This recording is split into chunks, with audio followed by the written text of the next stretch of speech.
just proud of the team and the competitiveness we showed on Saturday. Definitely did not start fast and up to our liking there, but we never really flinched. And I think just the spirit of our guys on the sideline, what the energy was there, and also in the locker room at halftime, just really showed that our guys are understanding the fight that it takes each and every week in a SEC game for 4 quarters to get a win. And so got a couple takeaways that were key.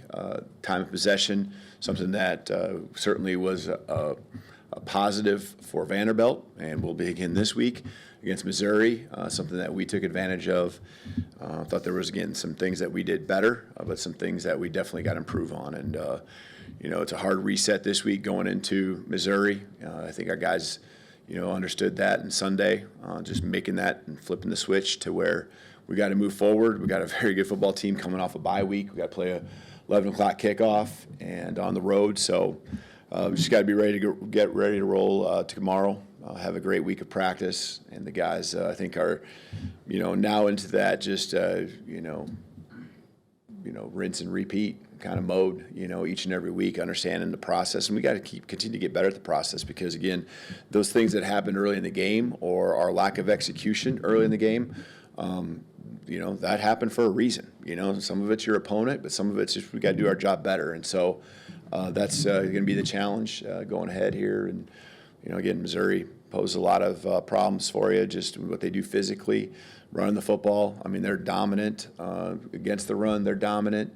Time possession, put a lot of points on the board and hold teams down, with the limited possessions you're probably going to get. So Coach Drinkwitz has done a great job building that program up, been super consistent here with the wins, but also just consistent each and every week with what you're going to get. And, we're going to be looking forward to a great challenge on Saturday. Thanks, Coach. Let's start with Nick on the far right. Yeah, Ty was using words like unacceptable and ridiculous to talk about things that he did in the game. How have you seen him battle complacency? Yeah, I mean, I don't think there's a reason to be complacent yet, because we've been, still early in the season, and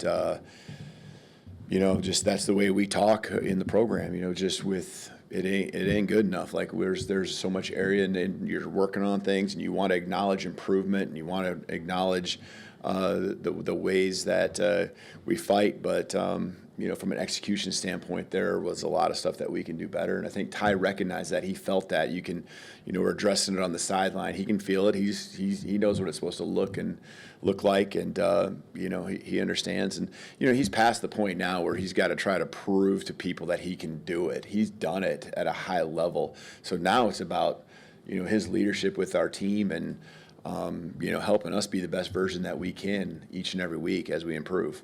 Go to Katie on the left side.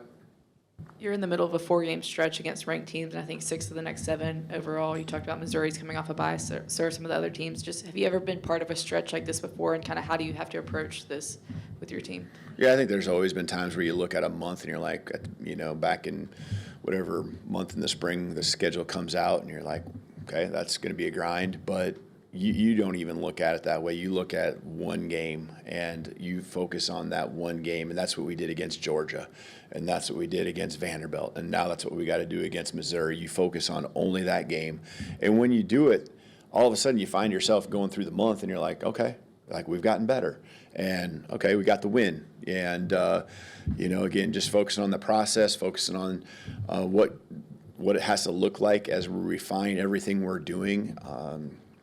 Just competing at the highest level. When you just focus on those things that you can control, the schedule, you work through it one by one, and you end up usually, if you got the talent and you got the people and you catch a break here and there, you end up on the right side of it. Let's go to Charlie on the right side. Yeah, Coach Grubb actually said that the red zone execution was poor on Saturday. What did you just see in that area of the field? I mean, it's different things, right? We talk about, Ty, and a lot of attention always goes to the quarterback, and he even acknowledged, there's things he knows he can do better there. So it's just, to me, it's just execution as a whole. It's understanding the situation you're in. What's going to hurt us is going to be negative plays. Being behind the chains, just is emphasized even more as you move closer to the red zone and in the red zone. And so it's going to hurt you out in the middle of the field when you're behind the chains, but as that space continues to shrink, and the defense is going to throw some more things at you because they're a little more desperate too, and have their way of go about things. You got to execute, you got to adjust as you move the ball into that area. We got caught behind the chains. We ended up with some plays that weren't executed, and didn't get the yards we need to put ourselves in good, favorable down and distances. Go to Chase on the far left. Yeah, Coach Grubb mentioned that Jaden Roberts will probably see some action this week. He didn't against Vanderbilt. Just to be clear, was he dinged up, or is it more a situation where y'all are trying to get looks from other guys? Or Yeah, I mean, it's competitive right now at those positions. It's more than just his.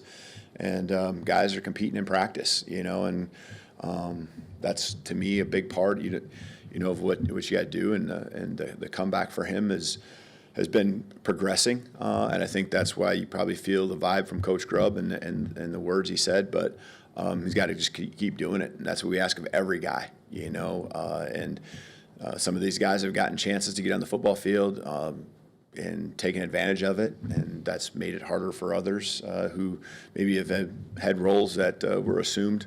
But it's competitive, and Jaden, love Jaden. What a great kid, and got a lot of potential, and so just he's going to keep working. Got a couple more questions on the left side of the room here. Let's start with Colin, then go to Emily Grace. Hey, Kalen. How would you assess Connor Talty's performance, I guess, over the first 5 weeks, but specifically against Vanderbilt? Yeah, disappointed in that first kick, but really you think about putting yourself in his shoes, and you missed that first one, and I think the next one was a tie game, and a pretty important kick when he had to go back out there, and for him to respond, eliminate any thoughts that might be in your head and move forward, and then make another one and make the three that were important in the score, being what it was. Even the one with the angle, you can overthink that too, and at the end of the game to make it a 9-point game. That's an important kick at an important time. And, it's not just him too. It's everyone else working in unison with the snap and the hold. Thought he responded well. There's nothing you can do about it when you do miss that one. Yeah, we want those points. But I thought his response was really good. Let's go to Emily Grace. Coach, the connection between Ty and the wide receiver room seems to be really strong. What is that dynamic like from your perspective at practice and off the field? Yeah, I think they feel it. They feel what they're capable of. And so they continue to, I think, do a better job of understanding what the calls are, what Coach Grubb's looking for, what the staff's looking for, why we're running these plays, what the problems are that we can pose for the opponent when we execute. And then it's being at the right place at the right time, and then the ball placement will be there, and that leads to yards after catch. And so they're feeling that, and they know we'll go to them when they execute. So work on practice, talk it through, make sure if there's something that didn't feel right in practice or in the game or something different than what the look is that we did see throughout the week, they're all over it. They're proactive, and I think that's what great teams do, and that unit working together, it's been fun seeing their growth. Let's go to Jamie, right in front. Hey, Coach, coming off momentum from back-to-back emotional wins over Georgia and Vandy, how do you guard against the trap game mentality this week, and what reminders do you lean on to keep your guys sharp and focused? Yeah. I mean, they're 5-0. They're a ranked team, and so, I think the whole thing isn't like it's not a surprise that we're facing this team that that's going to be at a high level on the road, and so it's taken all of our experiences that we've been through and applying it, knowing that going on the road is hard in the SEC, knowing that any game in the SEC is hard, and then taking our lessons learned or experiences, what I like to refer to them, and just understanding how we've become successful and how we've had improvement here. It just goes back to shutting up and doing the work, showing up and doing the work, doing those things each and every day that lead to a feeling of confidence that allows you to go out on the field on Saturdays and be successful and be the best version of yourselves. And you've heard it from us. I mean, there's so many things that we fell short on that, really foundationally go back to the preparation or lack of that we didn't have. And it might just be one play. It might be one person in that one play. So it's not the whole unit or a whole mindset where guys are overlooking. It's just one guy's got to do his job better, and all of a sudden, that's going to eliminate an explosive run. And so, one guy doing a better job in pass protection, and all of a sudden now we're converting a third down where a guy was wide open that we could have, had an explosive play and maybe even a touchdown on in the first quarter. So just got to keep the pedal down. That's what our guys have done a great job of. They haven't listened to what's outside. You can't help but know that it's out there or hear it even a little bit. Whether it was the negative talk or the pats on the back, it means nothing. Our guys got to keep moving forward. They got a long ways. I mean, I think we can see what the ceiling is, and it's much higher than what we performed even on Saturday. And that's what they got to be excited about, that they haven't reached that. And that's what's got to be the challenge moving forward. Let's finish up with Joe in the back left. Coach, what have you seen from William Sanders over the last couple of weeks to let him earn some playing time at left guard? And when you have Wilkin at right guard and William and Kevin Riley in the backfield, you've got three players from right here in the area on the offense. What does that mean to you, and maybe do they add anything being local? Yeah, I think from a local standpoint, that's pretty cool that those guys are contributing at the level they are and continue to get better. Because that's certainly the case with all of them. They are continuing to get better, and that leads to, just Sanders and what he's been doing and why he's getting his opportunity. He didn't go like, woe is me when he wasn't getting those reps early in the season. He just continued to grind. He continued to show up. And just like our team and what I'm asking of them, he's done that, taking it personally. And the guys that do that, they're going to keep getting better. You're in this program for a reason. We're counting on you. We're counting on you to get better. We're counting on you to help make our team what it can be. And he's done that. And so that's why he's, gained a few reps in games that you've seen here over the last couple of weeks. Thanks, Coach. Yep, thank you.